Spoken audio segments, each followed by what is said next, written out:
Je vais commencer déjà à vous faire une petite présentation très brève hein, de pourquoi nous avons souhaité organiser ce webinaire, vous rappeler un petit peu ce qu'est MEAD, même si normalement, si vous êtes ici, vous le savez déjà plus ou moins. Donc, nous avons souhaité organiser ce webinaire alors que l'Ukraine entre dans sa troisième année de guerre. Et du coup, donc MEAD, vous le savez certainement si vous êtes parmi nous ce soir, est donc une ONG de santé et solidarité internationale.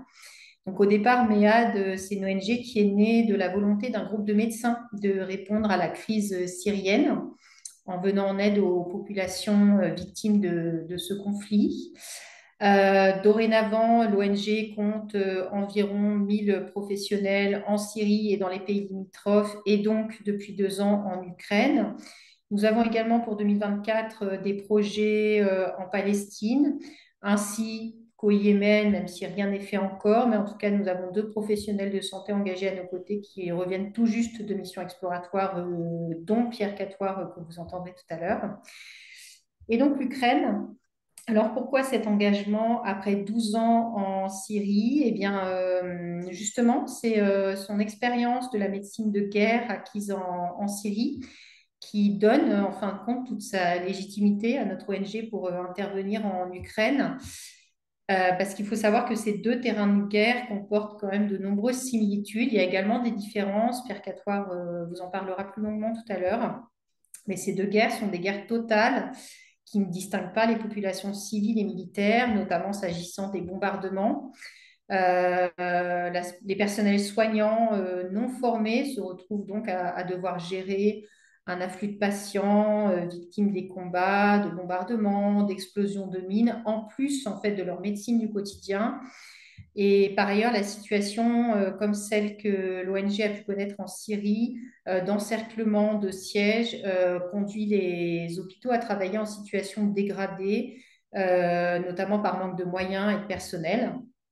Et puis, en termes de similitudes, on peut en retrouver également de par la nature des blessures et l'importance des soins de première urgence, voilà, qui est similaire pour les 2 terrains de conflit et qui nécessite du coup des formations spécifiques pour les secouristes comme pour le personnel soignant et qui demande de savoir mettre en œuvre des protocoles bien spécifiques et puis également pour la réhabilitation des blessés, le type de trauma est vraiment spécifique.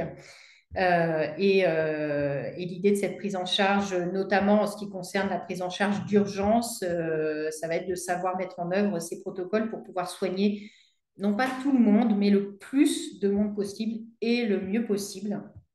Et donc, pour vous présenter plus en détail nos actions en Ukraine, je vais d'abord laisser la parole à Indigo Nassif, qui est notre responsable des programmes Ukraine chez MEAD. Bonsoir Indigo. Bonsoir Michel et merci beaucoup pour l'introduction. Au fait, tu as très bien dit de quoi il s'agit.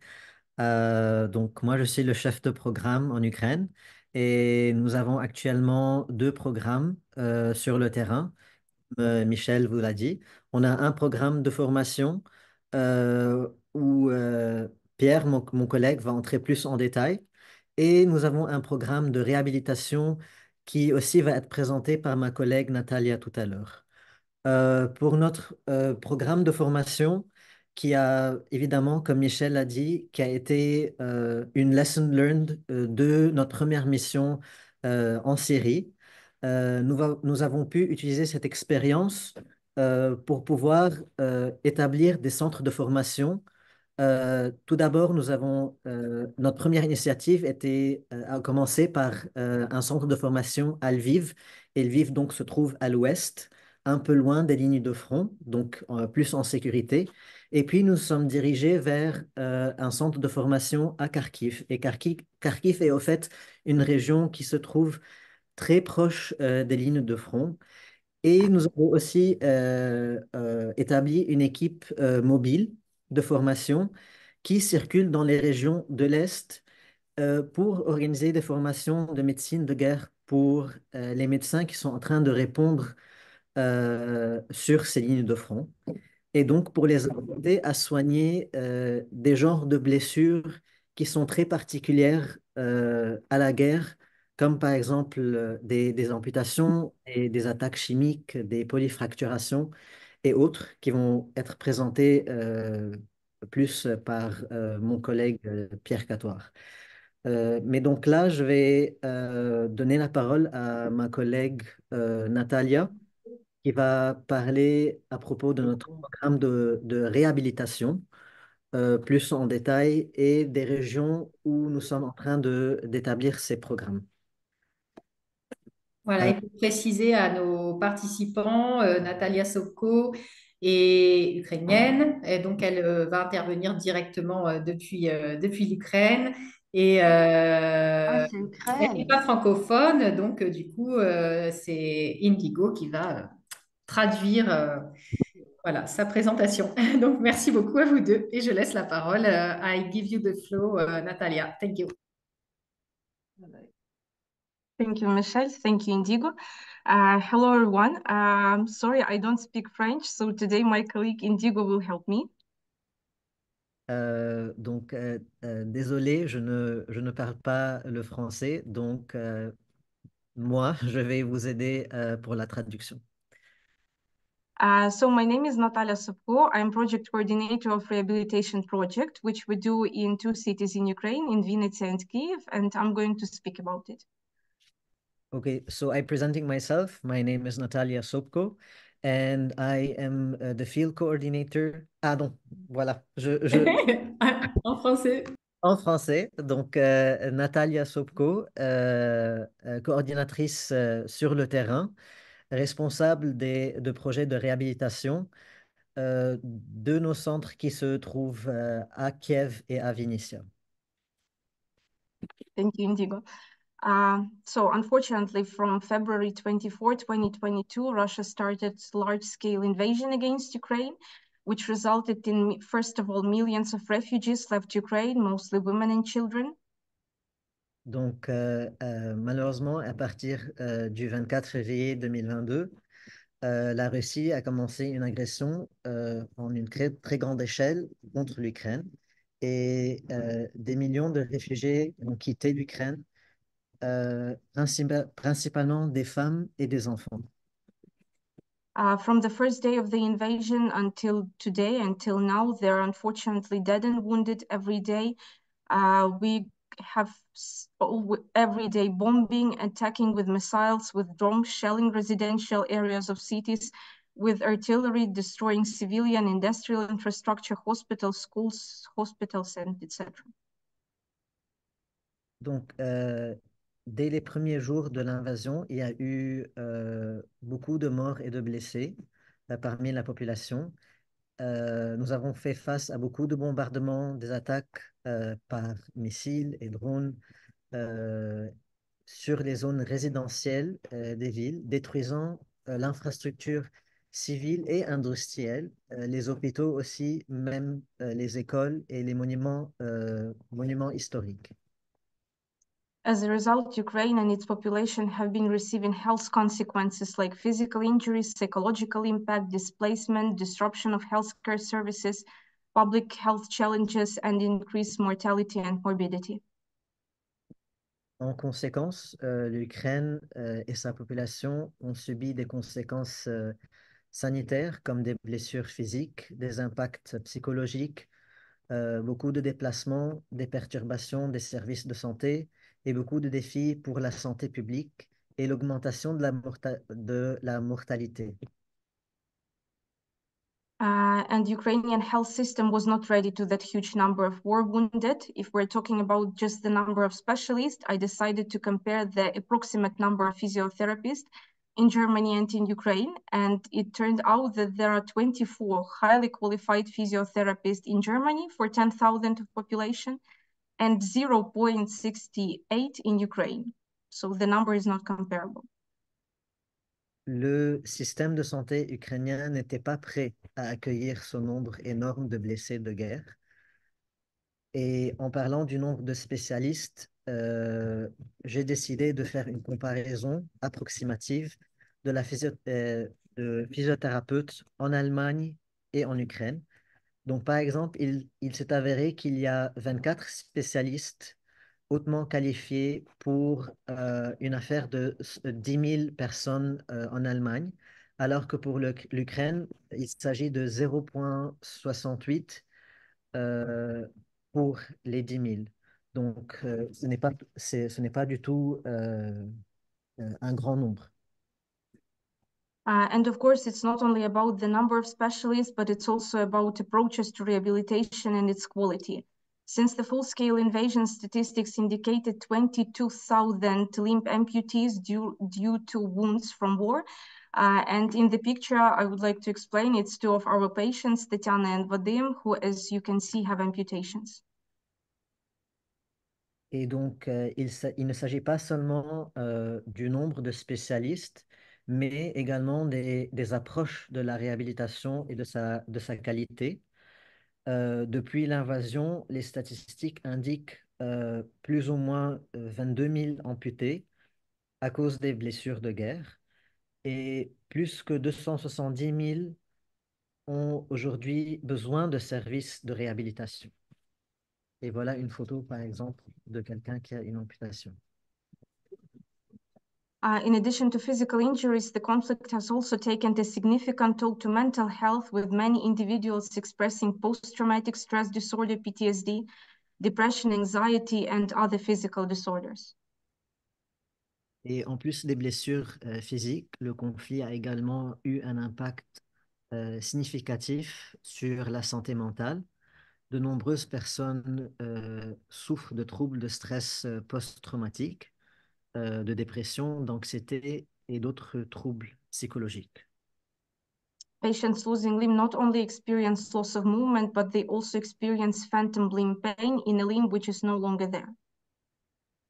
Les patients perdant un membre ne ressentent pas seulement une perte de mouvement, mais aussi des douleurs de leur membre qui n'existe pas dans un membre qui n'est plus là. So that was the reason why we have started our project, and it successfully started in August 2022 in one Ministry of Health hospital and one Ministry of Internal Affairs hospital in response to requests received from them. And now there is desire of our partners to expand the project and its activities.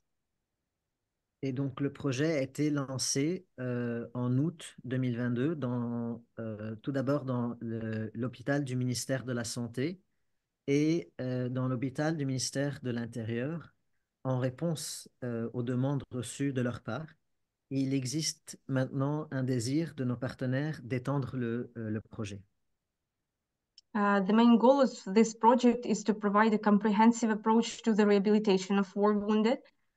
This means that the best experience in the field of rehabilitation is already applied here. It's modern evidence-based rehabilitation methods, multidisciplinary approach, patient-centered, close attention is paid to the needs of patients and their comfort. L'objet principal est de fournir une approche complète à la réhabilitation des blessés de guerre.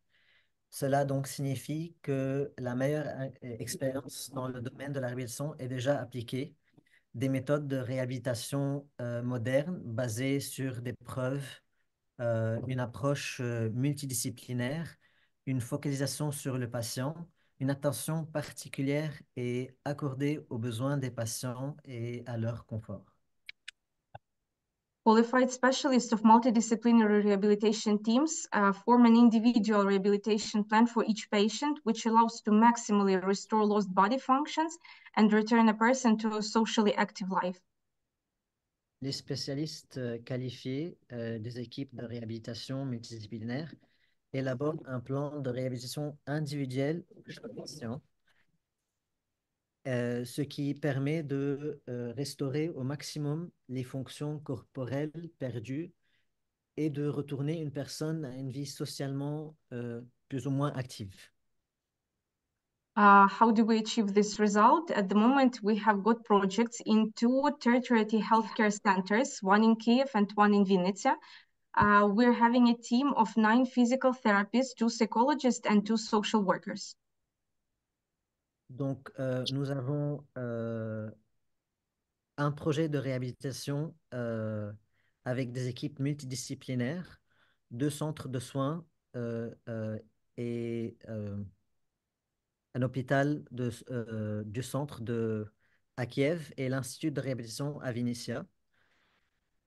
Et juste pour, you said how many? 9 physical therapists, 2 psychologists, 2 social workers. Donc 9 physiothérapeutes, 2 psychologues et 2 social workers. So the main activities we're having this hospital is physical therapy, work of psychologist and social worker. If we're talking about physiotherapy, what are the main things we're doing in the project? It's pain reduction, it's pain management, joint stiffness prevention, of course, infection prevention control. Donc, nous avons plusieurs activités.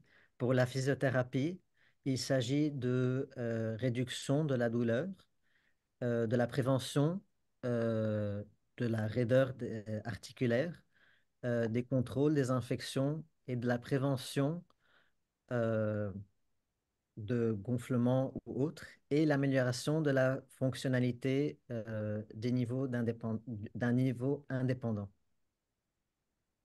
If we're talking about mental health, first of all, we're conducting an initial mental health assessment of all patients referred to physiotherapy. We're providing psychological care and psychosocial support individually to families, also group sessions, accordingly to a comprehensive patient-centered plan of care. It's also psychoeducation, referring patients to the psychiatrist or other health professional when it's necessary, and mirror therapy for treatment of phantom limb pain. Pour la santé mentale, il s'agit d'une réalisation d'une évaluation initiale de la santé mentale des patients qui sont orientés vers la physiothérapie, de fournir un soin psychologique et soutien psychosocial, que ce soit individuel ou en famille ou en groupe, selon un plan de soins global centré sur le patient, de la psychoéducation et l'orientation des patients vers des psychiatres ou d'autres professionnels de santé, dépendamment du besoin.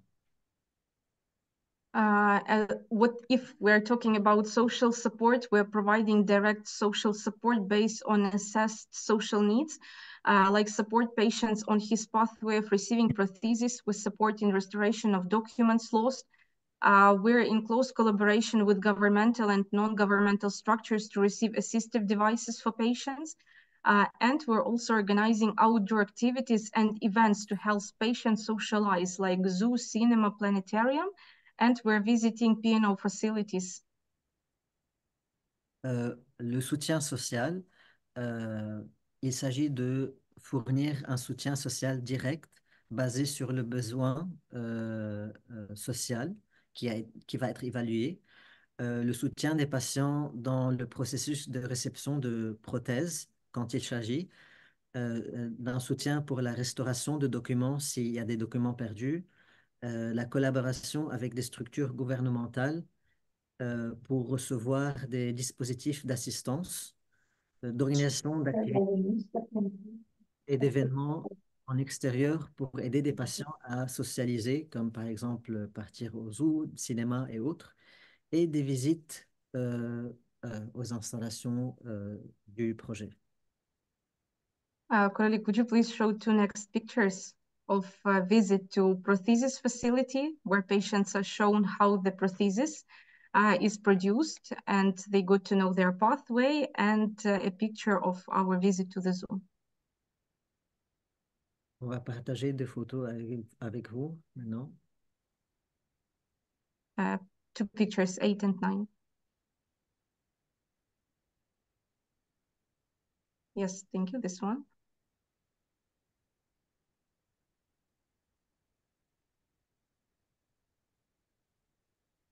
Là, c'est parmi les activités que nous faisons. And another important activity we have in the project is capacity building, because our specialists, MIHAD specialists, constantly provide theoretical and practical training on physical therapy, infection prevention, control, pain management, and mental health. Un autre programme qui est très important chez nous aussi, c'est le renforcement des capacités.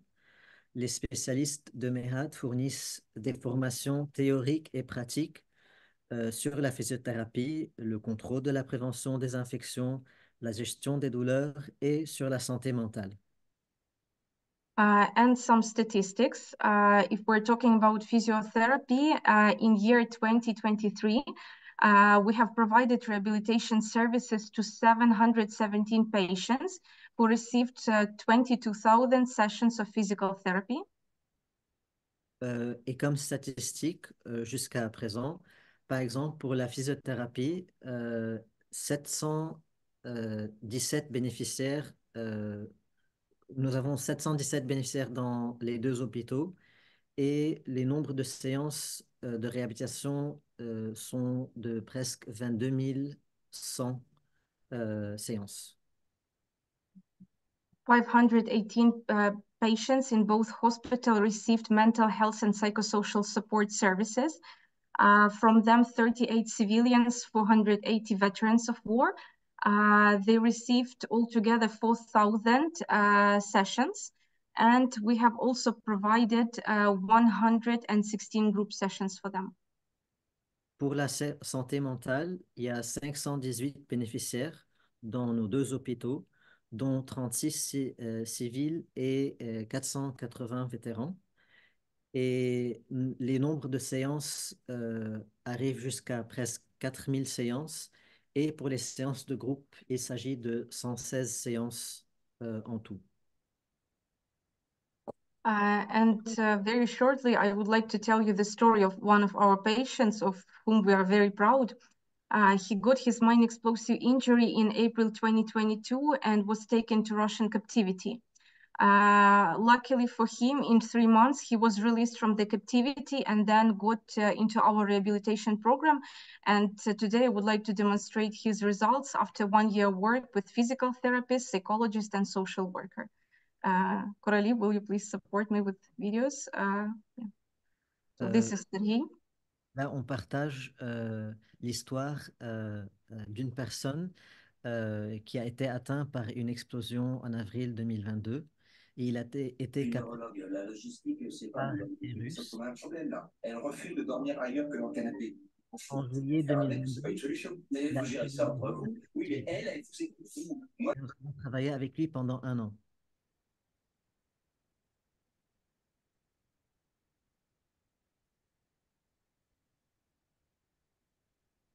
Maybe Indigo, could you repeat again because your voice has been covered. And I'm sorry, Coralie, could you please show the last video of his result today? Juste pour expliquer, il s'agit d'un blessé qui a été capturé par les Russes et puis libéré. Il a participé au programme de réhabilitation avec MEHAD pendant 1 an. Et là, il y a une petite vidéo qui présente un peu le travail qui a été fait avec lui et les résultats. Thank you. And Coralie, could you please show video number 15 showing his results today?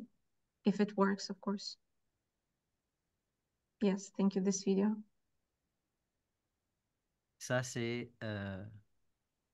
maintenant comment sa situation est, beaucoup mieux et bien rétablie avec le programme après 1 an de travail. Thank you, Indigo. Thank you, everyone. Merci à vous, merci à tout le monde. Thank you, Natalia. Thank you very much, Natalia, for this great presentation. And merci, Indigo, pour la traduction. Donc, effectivement, on voit que ce programme de réhabilitation donne de très bons résultats, comme on a pu le voir avec le dernier exemple. Et on va vous diffuser une petite vidéo qui résume, on va dire, l'action de réhabilitation que nous avons en Ukraine.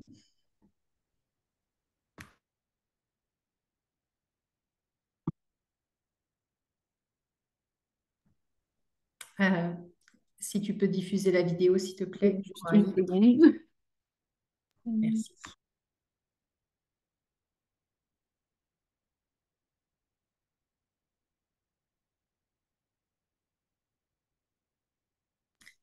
Après la diffusion de la vidéo, si vous avez des questions, vous pourrez les poser directement soit à Natalia ou à Indigo, qui pourront tous les deux vous répondre.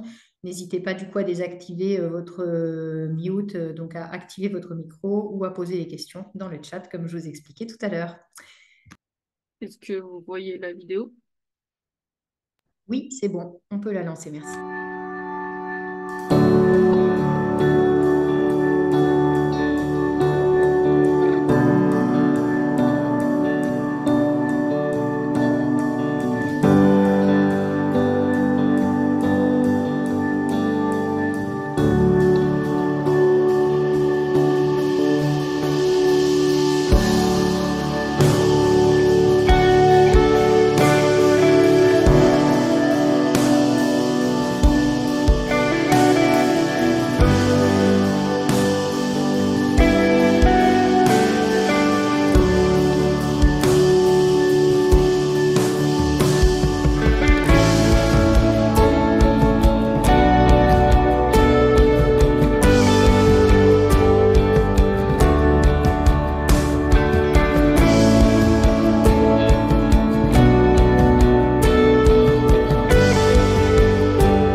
Voilà pour le programme de réhabilitation. Avez-vous des questions à poser à Natalia et ou à Indigo? N'hésitez pas, la parole est à vous.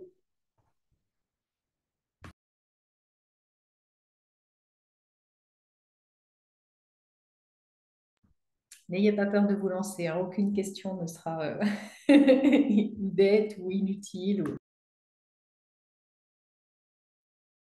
Oui, et bonjour à tous. Les participants sont volontaires, sont désignés sur une liste qui vous est communiquée. Comment sont-ils choisis, entre guillemets? Merci. Okay, so Natalia, I think this question is for you. Are the beneficiaries volunteers based or are they chosen? Do you have a list of those participants who are communicated to you? How does it work? I'm sorry, is this the question about the patients? Yeah, that's it. Our project is present in 2 hospitals in Ukraine, and our team is in charge of all the patients who are coming to trauma department as war wounded.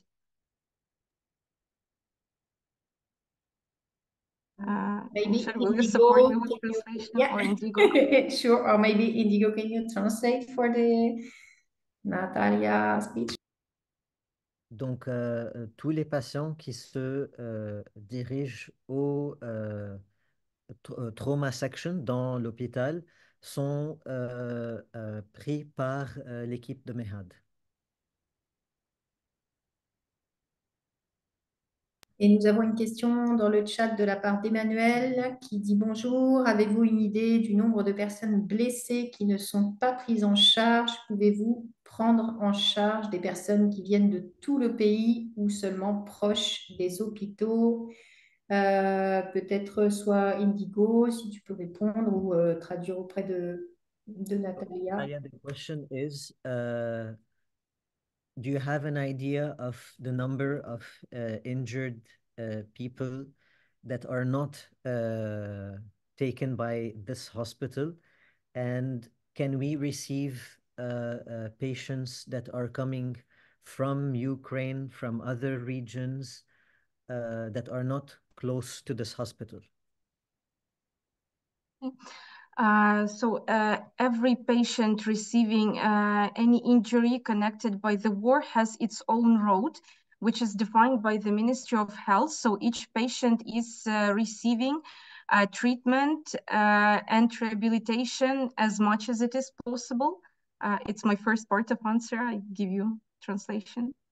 Tout patient qui est affecté par la guerre est pris en charge par le ministère de la Santé et donc est attribué à un hôpital.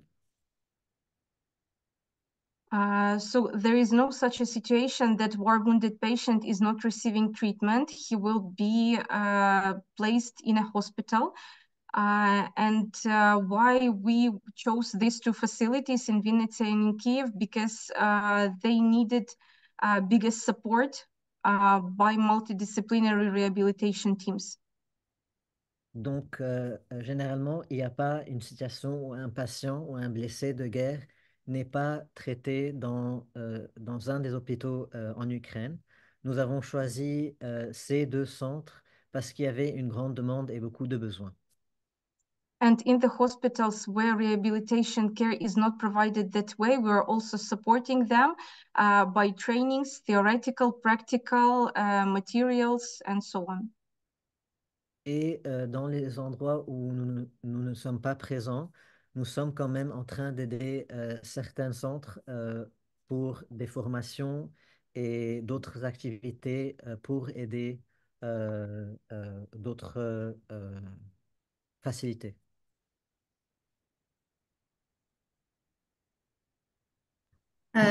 Okay, so just for your information, Natalia, on the chat, we have several people saying just congrats. I don't have any question, but congrats. Donc, je traduis en français. Pardon, j'avais enlevé mon micro. Plusieurs personnes dans le chat qui n'ont pas de questions, mais qui félicitent Natalia et toute son équipe, ainsi que Indigo, bien sûr, pour la qualité de leur travail et Natalia pour la qualité de son intervention. Et une question dans le chat de Christian qui demande quelle est l'importance de MEAD parmi les autres associations en Ukraine. Natalia, what's the importance of MEHAD? What's the size of MEHAD comparing to other associations, other NGO in Ukraine? Thank you, Michelle. Interesting question. There are a lot of NGOs now in Ukraine supporting different humanitarian needs. I cannot say that MEHAD is one of the biggest of them, and I cannot say that it is the smallest. But we're doing a really good job, especially in terms of rehabilitation. Some data, as I remember, at the moment, MEHAD is taking care of all 3% of amputee patients in Ukraine. Sorry, Natalia, how many? 3% of all amputee patients in Ukraine, MEHAD is taking care of them. And also, I would like to add to my answer that unfortunately, there are very not many NGOs which support in rehabilitation. Ok, donc juste pour traduire, il y a effectivement beaucoup d'ONG qui sont présents en Ukraine pour différentes raisons et différents programmes et différents besoins. Je ne peux pas vraiment dire si nous sommes parmi les plus petits ou les plus grands, mais je peux dire que notre travail de réputation est très important et nous prenons comme pourcentage de travail des amputés 3% des personnes qui sont en situation d'amputation ou besoin de réhabilitation en Ukraine. Et malheureusement, il n'y a pas beaucoup d'organisations qui travaillent précisément et spécifiquement sur la réhabilitation. S'il n'y a pas d'autres questions, on peut poursuivre le webinaire. Est-ce qu'il y a quelqu'un d'autre qui voulait poser une question? A priori, c'est bon pour tout le monde.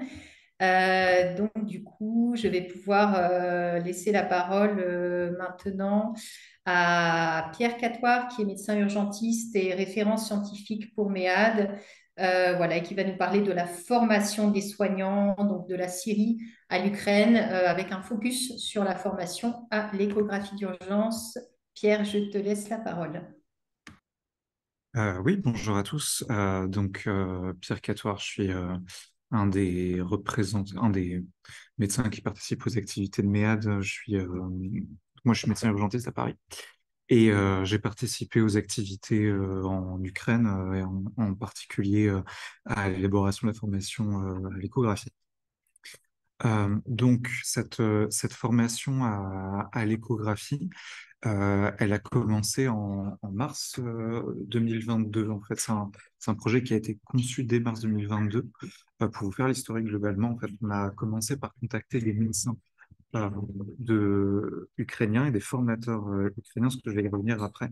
C'est un des piliers de notre stratégie en Ukraine en particulier pour ce qui a été des projets de formation qui était de faire un support à ce qui est en place, en particulier un support aux compétences médicales, aux compétences de formation médicale sur place, plus que d'arriver en fait avec beaucoup d'expatriés, beaucoup de personnes qui viendraient de d'autres pays, voilà, pour profiter au mieux et d'avoir une logique un petit peu plus soutenable sur le projet. Donc on a commencé en mars 2022, on a recruté ces médecins.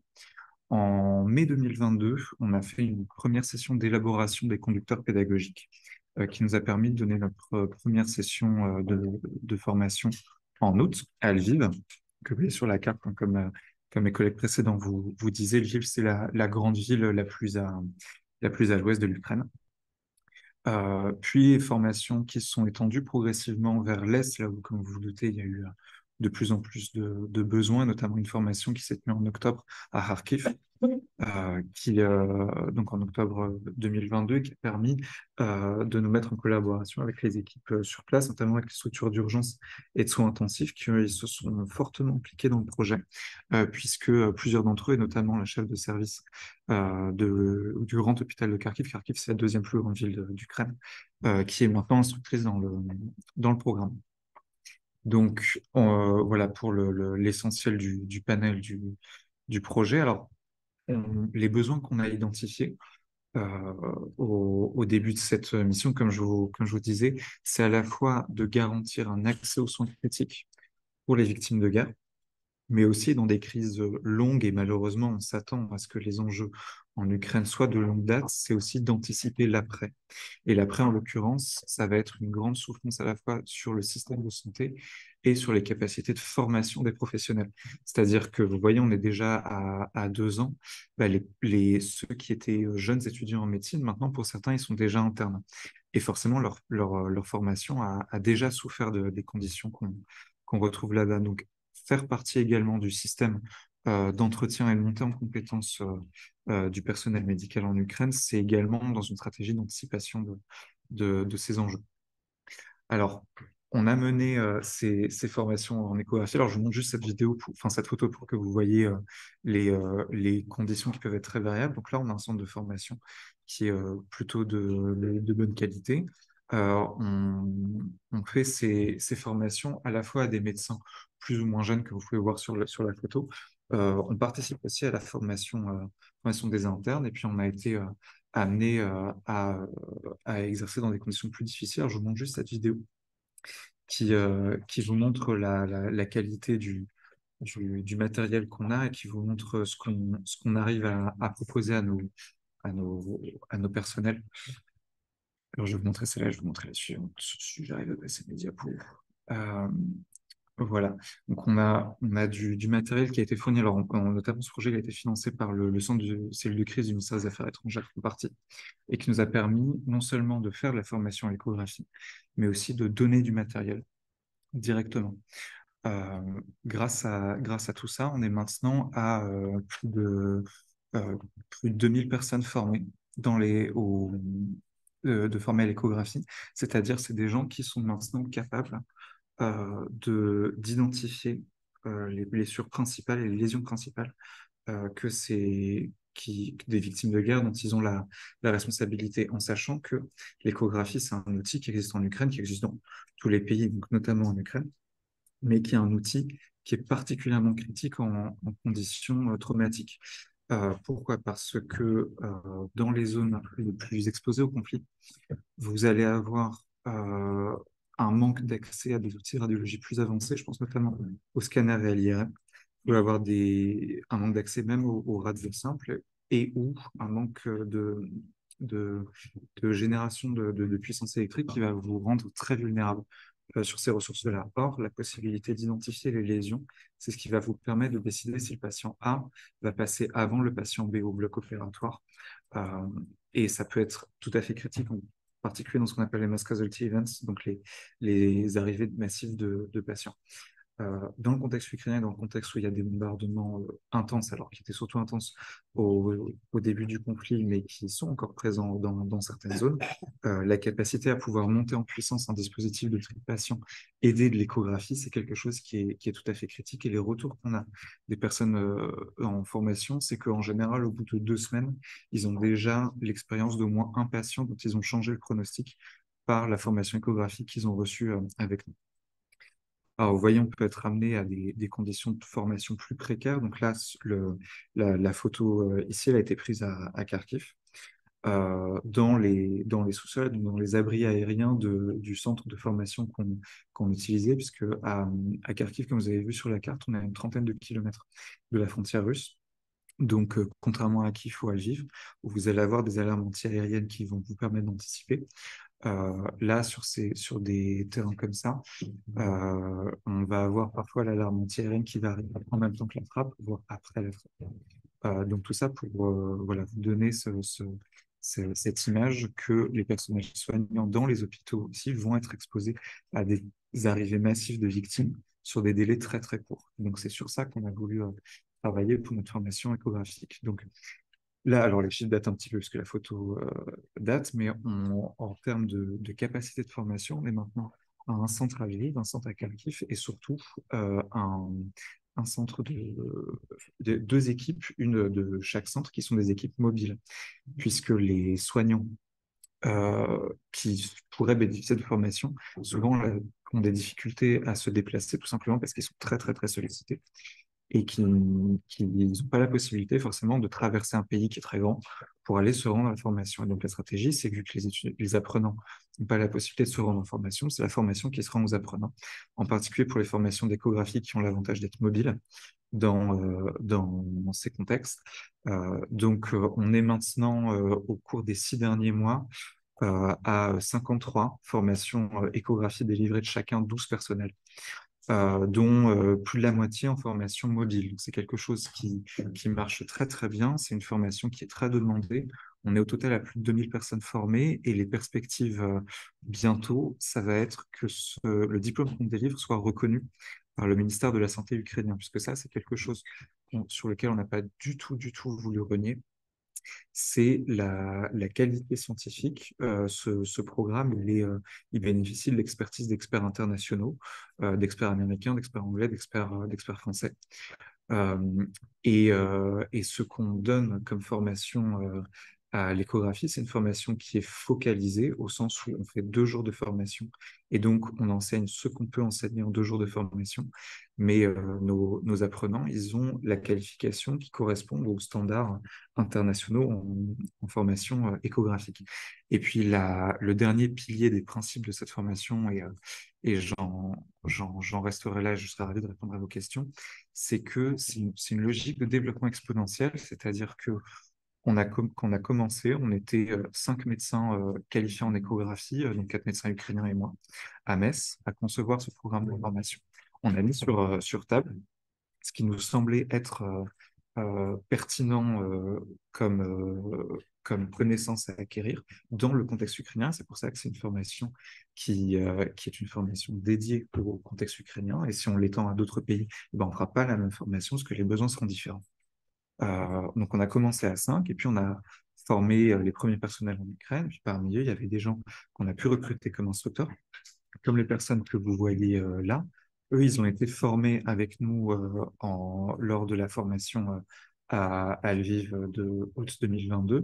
Et maintenant, ce sont des instructeurs de notre programme à Kharkiv. Donc cette logique, ça a été de faire cette montée en puissance progressive du dispositif qui fait que moi, personnellement, je vous parle de ce programme puisque ben, j'ai participé à son élaboration, mais je ne suis pas retourné sur le terrain les 6 derniers mois et c'est une très bonne chose parce que la mission maintenant est pleinement autonome et depuis peu maintenant nos instructeurs sont capables de former leurs propres instructeurs et donc sont pleinement autonomes. Il nous reste pas mal de perspectives de développement puisqu'on a beaucoup de personnes demandeuses. On a une liste d'attente qui est de plusieurs centaines de personnes qui demandent à participer à cette formation. On va essayer de faire une formation de niveau 2, puisqu'on est encore un peu dans ce grand écart. On va avoir, et on le voit très bien dans nos enquêtes pré- et post-formation, on reçoit 2 types de personnel. On reçoit des personnels qui sont en initiation complète à l'échographie, qui n'ont jamais tenu une soude d'échographie dans leur main de leur vie. Et on a des personnes qui ont déjà été formées, soit un peu sur le tas à l'hôpital, soit qui ont déjà une formation pratique et qui veulent faire une montée en puissance. Or, actuellement, on n'a qu'un seul format de formation. Donc, on a cette idée de faire maintenant une formation à 2 niveaux et aussi d'avancer sur des programmes de formation plus spécialisés dans certains domaines, en particulier en pédiatrie, en particulier en obstétrique, qui sont 2 très grands domaines de l'utilisation de l'échographie. Voilà, ça c'est une logique qui peut donner l'impression qu'on s'éloigne un peu du contexte vraiment tactique, médecine de guerre, voilà, mais en réalité, et on le voit sur d'autres crises, hein, que ne pas soutenir le maintien de compétences, le développement de compétences médicales dans un pays qui va être exposé à une situation de conflit pendant plusieurs années, et malheureusement, c'est ce qu'on s'attend à voir en Ukraine, bah, c'est hypothéquer l'avenir et c'est amener dans quelques années à une situation de crise aggravée si on perd en compétences. Et donc, c'est une des responsabilités aussi de MEAD de pouvoir être aux côtés des Ukrainiens de ce côté-là aussi. Voilà, je crois que j'en ai fini du côté échographie. J'espère que c'était clair pour vous. Je suis à disposition pour vos questions. Merci beaucoup, Pierre, pour cette présentation. Et je vois qu'on a déjà une question dans le chat d'Emmanuel qui demande si les médecins ukrainiens ont-ils assez de matériel? Y a-t-il d'autres formations qui seraient nécessaires? Et vous avez parlé de la pédiatrie. Pourquoi? Alors, les médecins ukrainiens ont assez de matériel. Alors, là, je vous ai parlé du versant formation, puisque c'est ce sur quoi moi j'ai travaillé. Mais ce programme, en fait, il a 2 volets. Un qui est la formation à l'échographie et un qui est sur la délivrance d'appareils d'échographie. On a fait une première session d'envoi d'appareils d'échographie, alors ce qu'on appelle des appareils ultra portables. C'est-à-dire que vous avez vraiment une sonde dans votre main, pas qu'il faut sortir à peu près, et qui relie en Wi-Fi à ce que vous voulez, une tablette, votre téléphone, voilà, et qui est sur des qualités voilà. Donc là, vous avez l'exemple d'une sonde de ce type-là. Euh, et voilà, vous avez ça relié à une tablette que vous voyez à l'écran. Voilà, ça c'est du matériel qui coûte aux alentours des 5 000 € par unité. On a pu en délivrer une cinquantaine en Ukraine et il y a d'autres envois qui sont prévus prochainement. Voilà, donc il y a effectivement aussi un besoin de soutien de matériel, mais heureusement on a la possibilité de faire ce soutien. Alors, les autres formations, effectivement, moi je vous parle de la formation à l'échographie, puisque c'est celle que j'ai eu la possibilité à laquelle j'ai eu la possibilité de participer. Maintenant, vous avez 12 programmes de formation globalement qui sont délivrés par MEAD sur le terrain. Ça va du damage control, de la formation à la chirurgie de guerre, au psychotrauma, on va vous en parler après, à la gestion de ce qu'on appelle le NRBC, c'est-à-dire le risque nucléaire, radiologique, bactériologique, chimique, à la gestion de la douleur. Voilà, donc en fait, on essaye d'adapter progressivement le, le programme et les programmes de formation aux besoins qui remontent. Et ces besoins, ils ont déjà évolué au fur et à mesure de l'évolution de la crise. Là, typiquement, vous posez la question sur les cours d'échographie pédiatrique. C'est pas un besoin qu'on nous a au début, mais maintenant, comme cette montée en puissance d'échographie, et que c'est un programme qui commence à être connu. Moi, pour l'anecdote, j'ai rencontré des médecins ukrainiens qui m'ont parlé de ce programme de formation à Paris, puisqu'ils étaient venus à Paris sans savoir que c'était en fait, j'avais participé à ça. C'est quelque chose qui est assez développé. Mais pour la formation pédiatrie, c'est maintenant quelque chose qui revient probablement parce que les besoins évoluent, mais l'échographie en pédiatrie, c'est un outil globalement, pas que en Ukraine, qui est très très utilisé. Si vous avez un de vos enfants, si vous en avez qui vient aux urgences, y compris en France, pour beaucoup de motifs, il va avoir une échographie faite par le médecin urgentiste. Donc c'est un outil qui est utile dans tout contexte pédiatrique, en particulier dans les situations de traumatisme et en particulier dans les situations où on peut avoir un accès limité à, à d'autres ressources, que ce soit la radio ou l'économie. Est-ce qu'il y a d'autres personnes qui ont des questions pour Pierre? N'hésitez pas.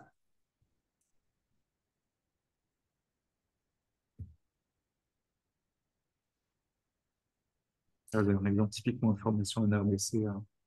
Voilà. Donc, vous voyez que ces formations-là, elles mobilisent beaucoup de monde, beaucoup de ressources, mais c'est les besoins qui sont exprimés en Ukraine. Donc, vraiment, c'est des besoins de formation très techniques. Voilà, c'est notamment pour ça qu'on n'a pas renié à aucun moment sur la qualité de notre formation, puisque c'est vraiment ça qui est demandé. On n'a pas vraiment une question, mais un commentaire de Jean-Louis Pierre qui commente un nouvel échographe ultra portable tenant dans la main avec 4 sondes incluses est en développement et Absolument. Alors, Ecopen, on se connaît. Ils ont même fait partie de l'appel d'offres et je suis même allé tester les appareils Ecopen. Alors, Ecopen, c'est une entreprise française, par ailleurs. Tout à fait. Alors, il se trouve qu'au moment où on a fait l'évaluation, au moment où on devait envoyer le matériel, la qualité d'image, qui est très bonne, en particulier pour un appareil à 1000 euros, mais n'était pas tout à fait encore au niveau de ce dont on avait besoin pour répondre aux besoins de personnel qui, par ailleurs, comme ce sont quand même des personnels qui ont une expérience assez courte de l'échographie, peuvent être assez perturbés par un appareil qui a une qualité qui pourtant est très bonne, hein, mais qui est pas suffisante par rapport à ce qu'on avait dans les différentes zones du marché, raison pour laquelle c'est pas l'option qu'on a prise à ce moment-là, mais c'est tout à fait des partenaires qu'on connaît bien et si la qualité d'image rentre dans notre cahier des charges, qui feront tout à fait partie du projet. Tout à fait.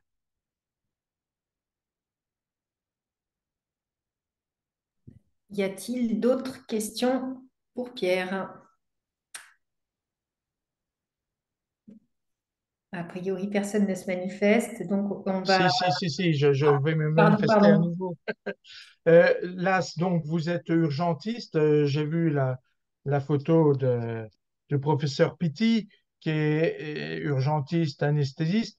Est-ce qu'il y a potentiellement une place pour des généralistes ou des pédiatres ou d'autres spécialités, sans prendre la place de ceux qui sont formés sur place, bien sûr?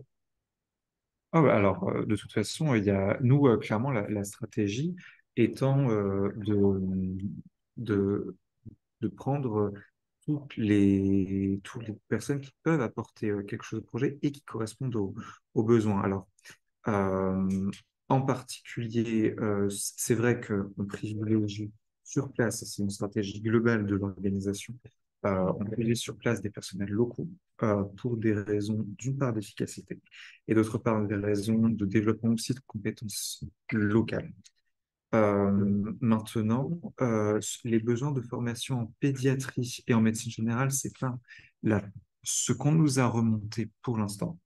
Mais comme je vous ai dit, les besoins évoluent, donc on est toujours à l'écoute de besoins exprimés depuis les médecins ukrainiens. Mais là-dessus, comme sur beaucoup d'autres choses pour ce programme-là, c'est vraiment en fait eux qui sont à l'initiative et eux qui nous remontent. Et il y a des entretiens réguliers avec eux pour nous dire est-ce qu'il y a des nouveaux besoins de formation?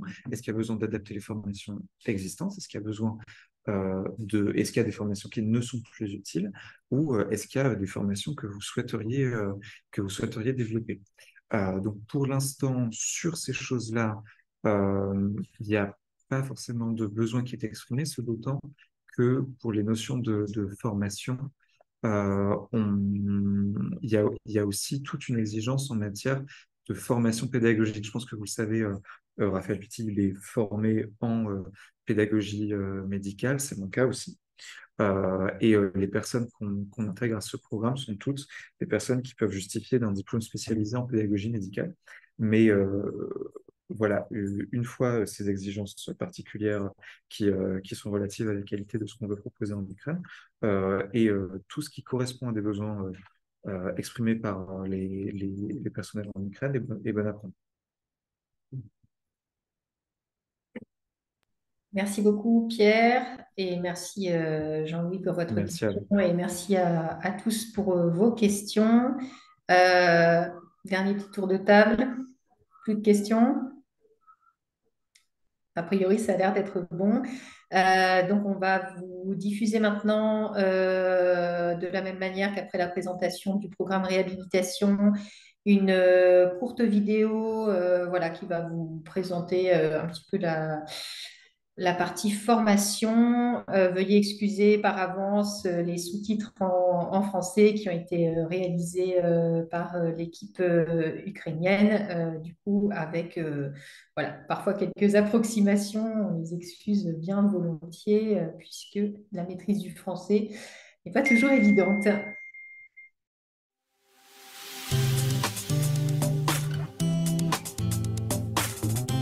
Дуже вдячні французькій організації МЕХАТ за те, що предоставила нам таку можливість пройти курси по відпрацюванню навичок FAST-протоколу, тому що це дуже потрібно в умовах військового стану, який склався в Україні.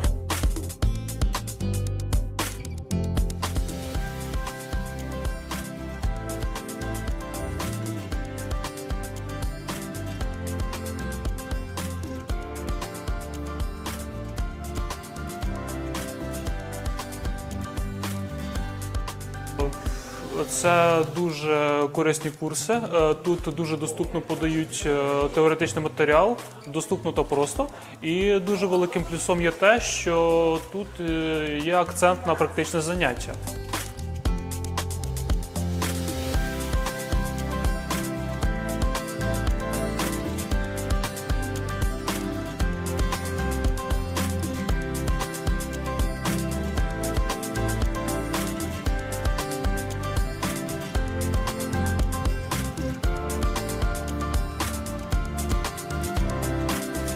Дякуємо організації МЕХАП за можливість того, що ми можемо отримати нові знання в сфері УЗІ.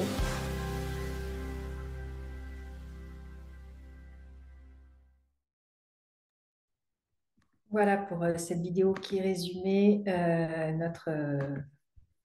nos formations en Ukraine, notre programme de formation. Et maintenant, je vais céder la parole à Sarah Lapsevich, qui est psychologue clinicienne, doctorante à l'INSERM et enseignante à l'Université de Lorraine, et qui a mis au point notre programme de formation Psychological Damage Control.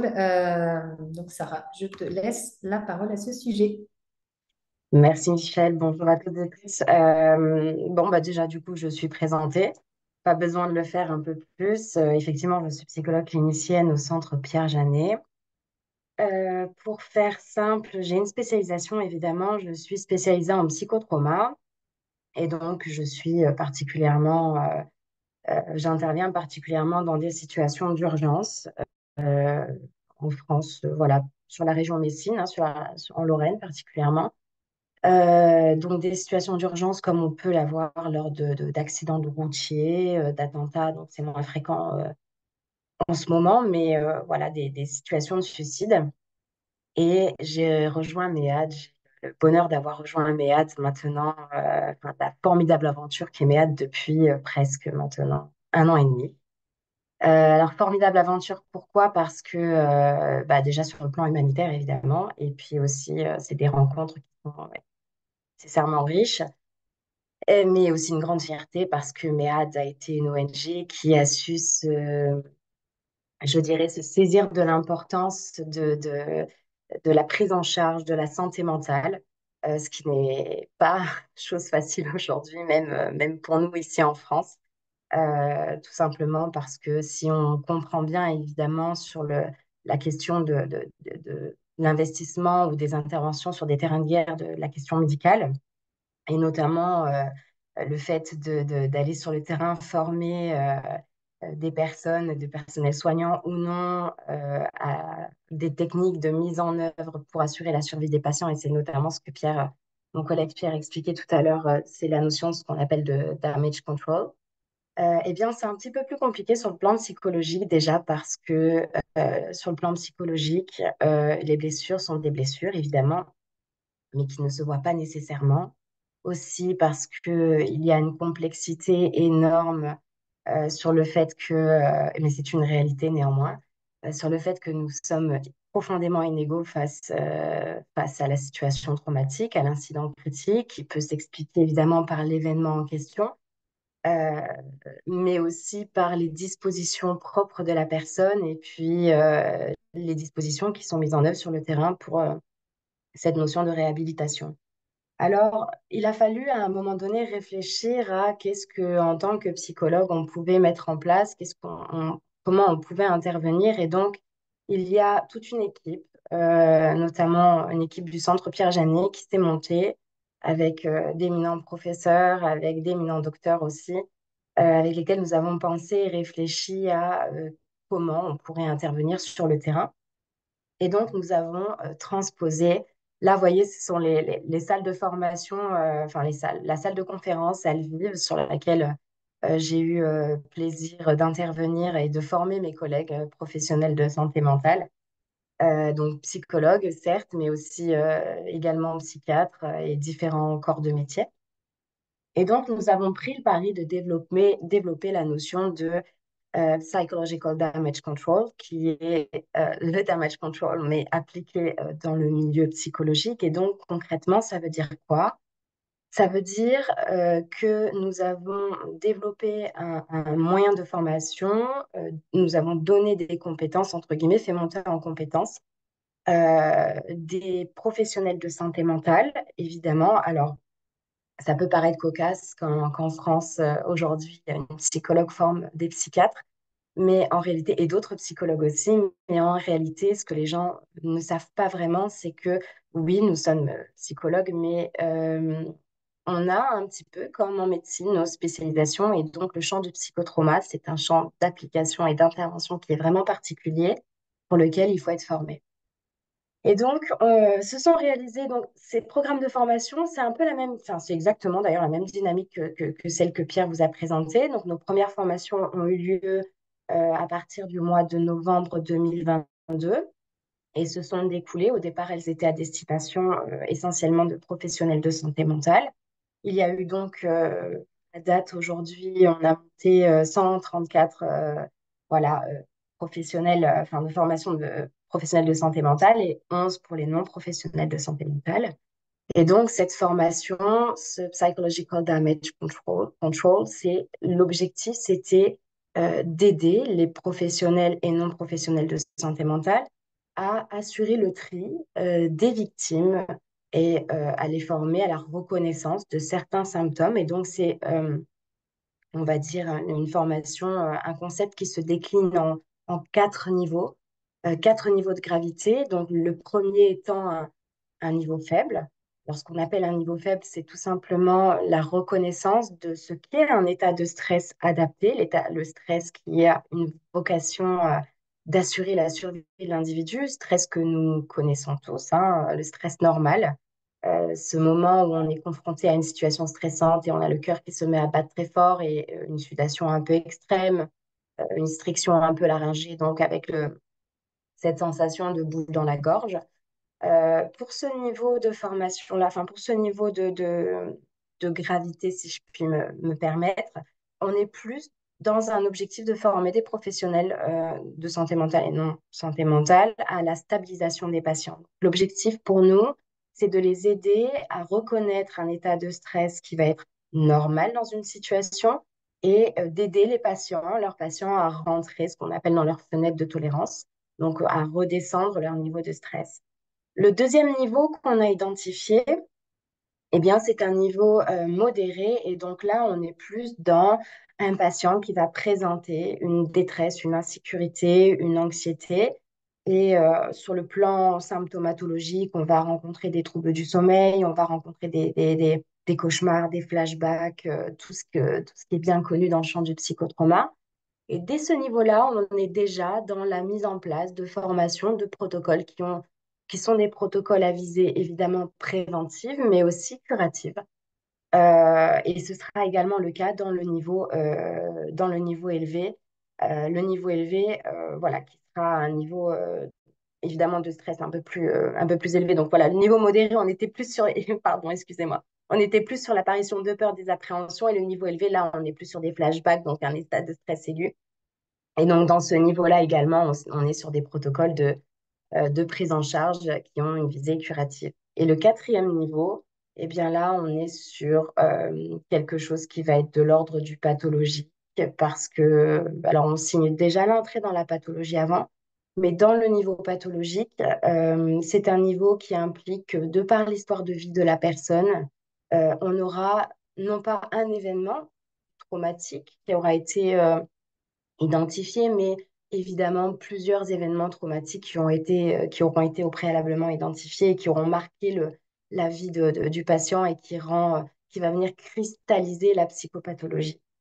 Donc ça a un intérêt c'est un intérêt vraiment de considérer la santé mentale parce que ce sont des blessures, comme je le disais tout à l'heure, ce sont des blessures évidemment sur le plan psychique qui sont invisibles mais qui ont de lourdes conséquences également sur le plan somatique parce que tout un chacun, nous sommes des êtres évidemment faits d'un corps, mais aussi d'un esprit et les deux ne sont pas vraiment dissociables, sont à mutualiser. Et donc, on peut avoir le développement de problématiques d'ordre somatique qui vont être la conséquence aussi ou à l'origine de problématiques psychopathologiques. Voilà un petit peu pour les formations que nous délivrons. Je vous remercie et j'attends vos questions, si vous en avez. Merci beaucoup, Sarah. Et en attendant que vos questions, à nouveau, n'hésitez pas, la parole est à vous.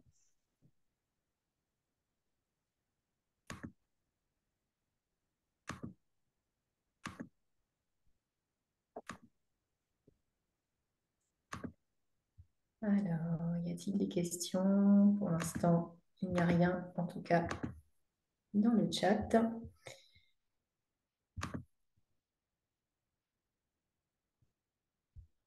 Visiblement, personne n'a de questions pour le moment. En tout cas, un grand merci, Sarah, pour cette présentation. Et on a un petit mot d'Emmanuel que tu vois peut-être dans le chat qui dit merci pour votre présentation très claire. Voici une première question d'Anne-Marie. Combien de personnes ont pu bénéficier de votre formation?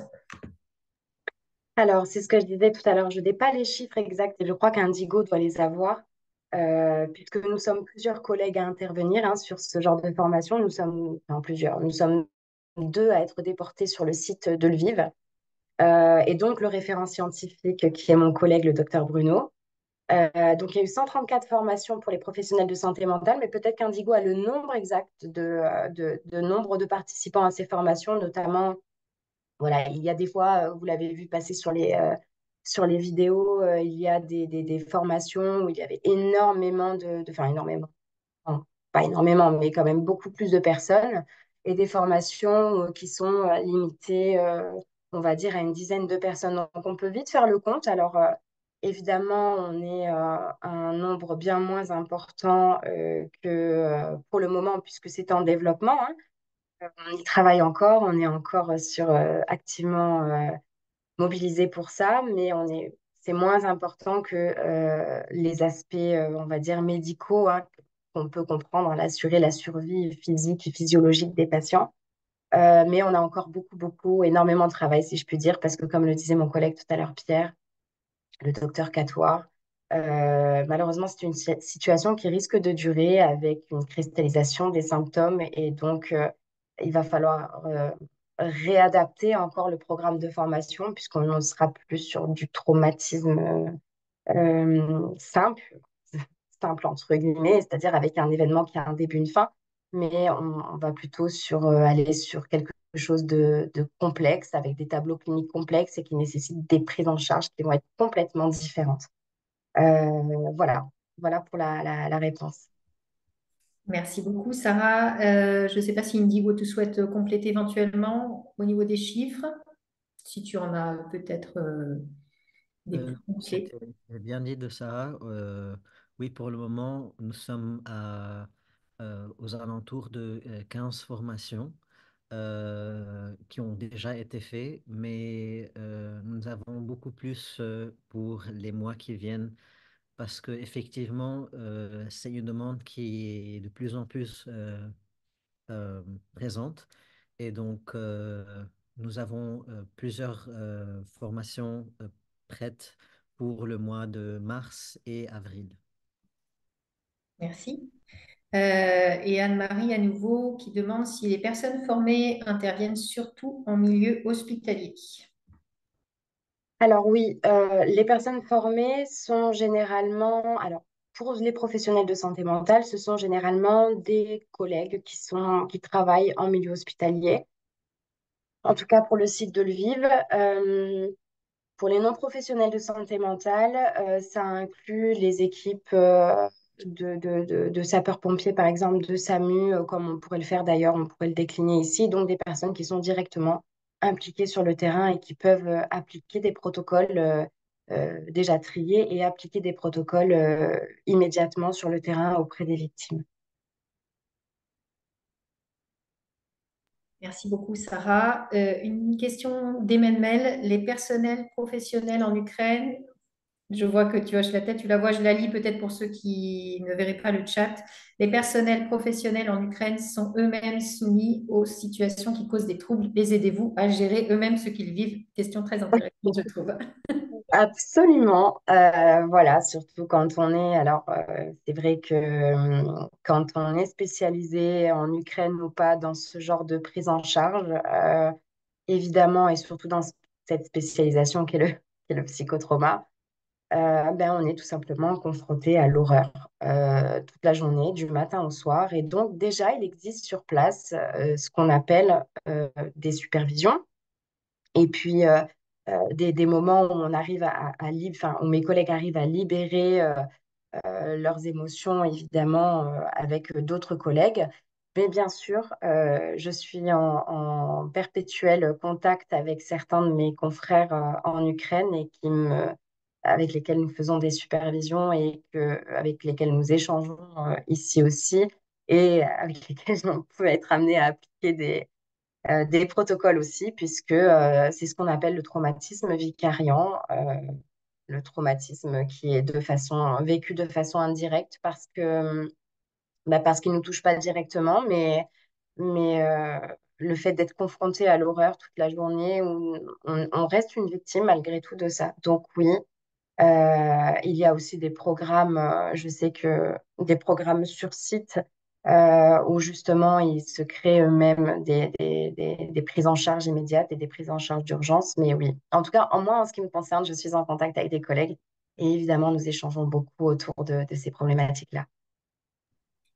Merci beaucoup. Et j'ajoute que c'est encore en débauche, en projet, mais nous sommes en train de développer au sein de MEAD la prise en charge par le biais d'une plateforme de soutien psychologique, voilà, la prise en charge des traumas potentiels que pourraient subir nos salariés, donc qu'ils soient professionnels soignants ou non soignants.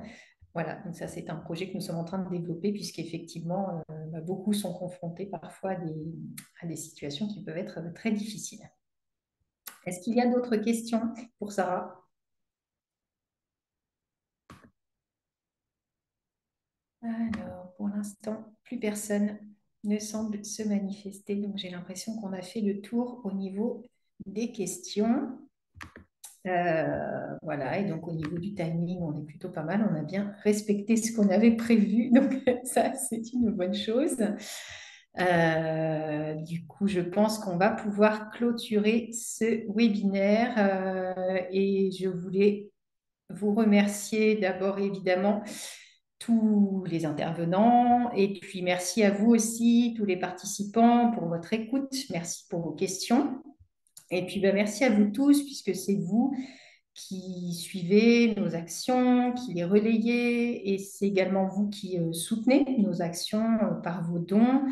Et vous le savez, hein, sans votre générosité, la vôtre, celle de tous nos donateurs, nos sympathisants, nous ne pourrions pas mener donc, toutes les actions que nous venons de vous présenter. Donc, en conclusion de ce temps d'échange, on va vous partager le lien vers la page vous permettant, si vous le souhaitez bien sûr, il n'y a absolument aucune obligation, de faire un don pour soutenir nos actions en Ukraine. Voilà, donc vous pouvez le voir à titre d'exemple, un don de 175 € nous permet de financer la formation complète d'un soignant en Ukraine. Et ce don ouvre droit à une réduction fiscale de 75%, donc il ne vous en coûtera réellement que 44 €, c'est très précis. Voilà, donc c'est évidemment tout à fait libre. Et en tout cas, nous vous remercions toutes et tous pour votre participation, pour votre écoute et puis votre relais, votre soutien.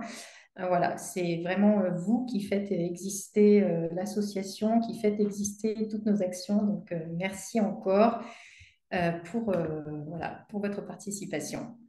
Est-ce que vous avez encore quelques dernières petites questions? Je n'en vois plus dans le chat plusieurs personnes qui nous remercient. Eh bien, c'est moi qui vous remercie et on va pouvoir clôturer notre webinaire. Merci beaucoup à tous. Bonne soirée.